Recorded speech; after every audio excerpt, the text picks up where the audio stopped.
Les amateurs de littérature contemporaine attendent chaque année avec impatience ce rendez-vous.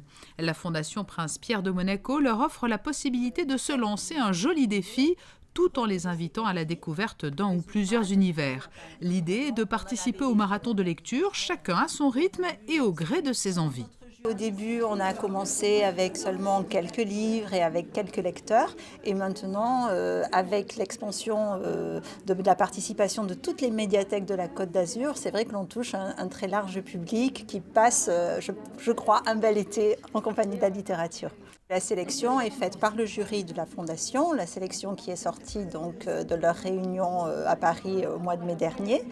Et à partir de cette sélection, la Fondation fournit à chaque médiathèque les livres de tous les auteurs sélectionnés et le public peut les emprunter durant tout l'été, les lire et à la fin rédiger une critique littéraire qui pourra être récompensée par des bons d'achat mais aussi la participation à la soirée de remise des prix à la salle Garnier.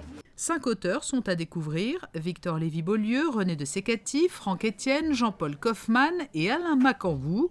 Une liste à laquelle s'ajoutent tous les écrivains retenus dans la catégorie de la bourse de la découverte, de quoi occuper un été entier.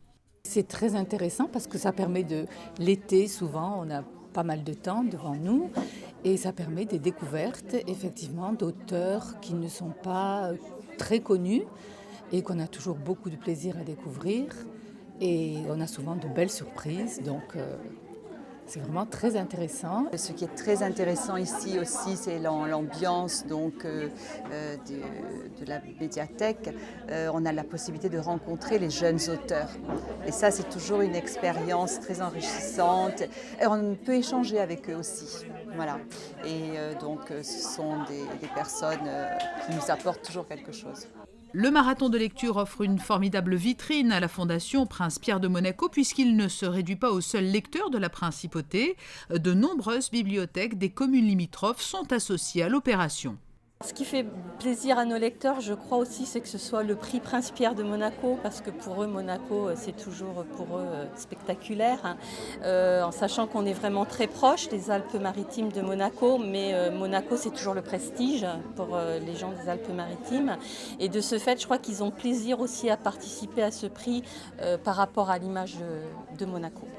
À l'issue de leur lecture, les participants de ce marathon littéraire pourront donc confronter leurs impressions et même échanger avec certains des auteurs.